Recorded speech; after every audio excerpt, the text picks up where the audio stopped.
いやー、パテックフィリップの新作来ましたね。今年来る来るって言われてましたけど、ついに来ましたね。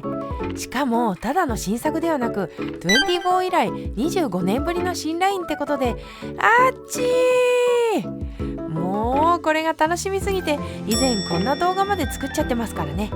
バチクソ期待して待ってたんですよね。まあそれはそれとして新作なんですけど、どんな感じなのか早速見ていきたいと思います。ドドンと。あっちー、こんな感じなんですね。そうですか。名前はキュビタスということで、どういう意味なんだろうと思って調べてみたら、この単語自体は肘っていう意味らしいですね。ただニュアンス的には立方体っていうこととノーチラスの音に似ているからこういう名前になったとか。というところで、ノーチラスというワードが出てきたので、デザインについてまず触れていきたいんですが、多分皆さん同じ感想だと思いますけど、デザイン的には一言で言えば四角いノーチラスですよね。文字盤、針、インデックスの造形はもちろん、よくよく見るとちゃんと耳もついていますよね。これに関してティエリー・スターン社長は、私は長い間本当にいつもコレクションにスクエア型の時計を含めたいと思っていました。世界中の時計の 85% がラウンド型なので、それは容易なことではありません。私はごく若い自分からコレクションのために美しいスクエア型の時計を作らなければならないと思い続け、常に自らに挑戦してきました。何か新しい最高なものを見つけなければならないと自らに言い聞かせ、シンプルに全てが始まったのです。これほど美しいタイムピースを発見するには長い時間がかかりました。このような時計のデザイン方法はたくさんあったからです。しかし私の心の中では薄型の時計でなければなりませんでした。また新しいムーブメントを搭載した時計でなければなりませんでした。そしてパテックフィリップの DNA を全て備えた時計でなければならなかったのですって言ってますね。まあ確かに四角い時計ってそんなにないですからね。業界トップのパテックフィリップがそこに一石を投じたというのは意義深いですね。そこにノーチラスの DNA を継承したものにするっていうことですね。ちなみにウェブクロノスの記事で見たんですが、スタン社長はこのモデルはアクアノートやノーチラスのいとことも言ってるようでして、これに関してはでしょうねの一言ですね。いやー、確かに伝統的なデザインのスクエア型の時計を作るよりはスポーティーなノーチラスっぽいものの方が売れるだろうなとは思いますけどね。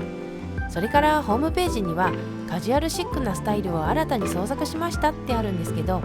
これがパテックフィリップの考えるカジュアルでありシックな時計の形なんですよね。ラグジュアリーとかスポーティーとはまた違ったものということなんでしょうか。新たに創作しましたと言っているので、これはパテックフィリップの新しい文法なんでしょうね。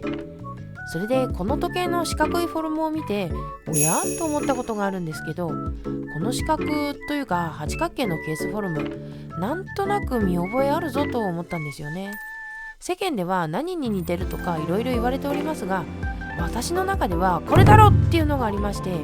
それが何かというとですね、ノーチラスといえばジェラルズ・ジェンタなわけじゃないですか。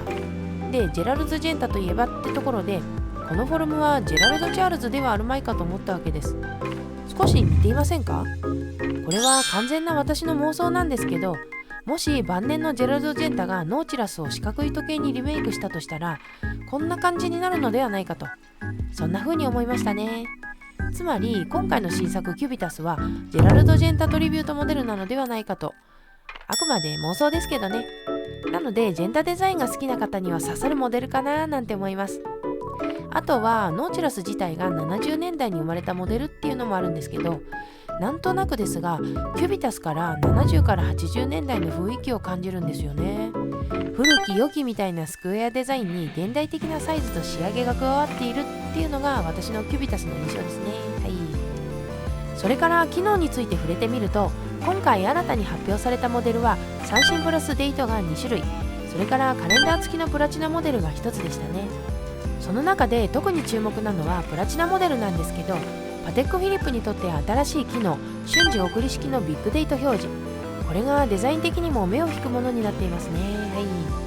い。それとですね、気になったのが価格のことなんですけど、三振 SS モデルで653万円なんですよね。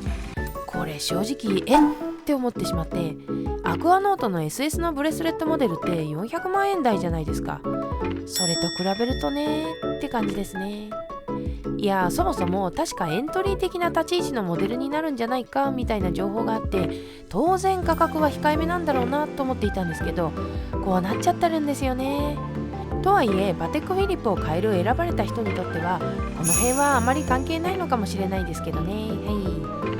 で、私のリアルな本音と言いますか、感想はおまけのところで喋ろうと思っていまして、最後にですね、以前私冒頭でチラ見したパテックフィリップの新作動画でどんな新作が出るのか予想していたんですけど、実際どれだけ近かったのか、あるいはどうかったのか、答え合わせと言いますか、反省会と言いますか、検証してみたいと思います。ということで、その時の動画のダイジェスト見てみましょうか。おそらく多くの方が望んでいるであろうスポーツ系のモデルが来るかどうかっていうところなんですが、これはですね、正直ないなと思っています。ただ、もし仮にスポーツモデルがあるとすれば、ノーチラスのステンレスモデルが出ないというのが一つ布石になっていて、というケースでしょうか。いや、ないか。スポーツ系はないんじゃないかと思いますね。じゃあ他にどういうのがあるのかと考えますと、この流れを組んでいわゆるインフォーマルとかデイリーラグジュアリー路線の新コレクションを出すという考え。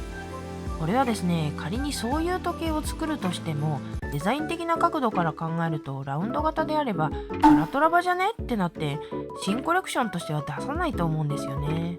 単純にいかにもレベルソってものではないと思いますが、なんとなくレベルソ的な要素が入ったと言いますか、パテックフィリップ流にレベルソを解釈したものが出てきてもおかしくはないですよね。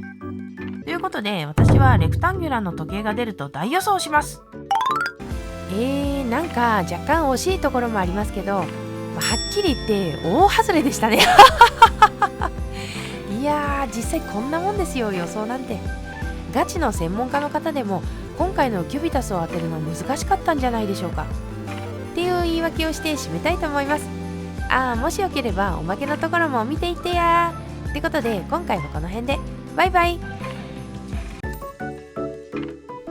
いやー、ここからがある意味本番とも言いましょうか。私なりの感想を喋っていきたいと思いますけれども、正直ここまで当たり障りのないことしか言ってなかったんで、もう少し踏み込んでみますと、どうしてこうなった、ノーチラスの大ヒットがこのデザインを生んでしまったのかと思ってしまいました。もうちょっと言いますと、ラグスポブームでブランドとか価格問わずラグスポっぽい時計が大量に生まれたじゃないですか。で、中にはこれ明らかにノーチラス意識してんなとか、ロイヤルオークっぽいなっていうのがありますよね。そういうラグスポっぽいデザインをパテックフィリップがやるんかいと、そんなことを思ってしまいましたね。それが第一印象です。なんですけど、ちょっと発表から時間が経って思うことがあって、よくいろんなメディアで今でこそ人気のこの時計は最初は市場に受け入れられなかったみたいなこと言ってるじゃないですか。新しい時代を作るモデルは最初から人気だったわけではないみたいに。で、大体は初登場の時に賛否が分かれるモデルにこういうこと言いがちだなと思っているんですけど、今思うのはこれあながち間違いじゃないぞということなんですよね。初見の時のキュビタスってさっき言った通りの感想だったんですが、時間が経ってだんだん見慣れてくるとこのデザインの良さみたいなところが感じられてくるように思うんですよね。だから慣れって結構重要な要素なんじゃないかと思いますね。意外と世間の評価も時間が経つにつれて少しずつ変わっていくんじゃないかと予想しています。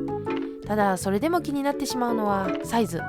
でかくないかと。最近の新作はだんだんと小さいものが増えてきている中で、今後もこのサイズ感の時計が受け入れられ続けるのかは正直気になりましたね。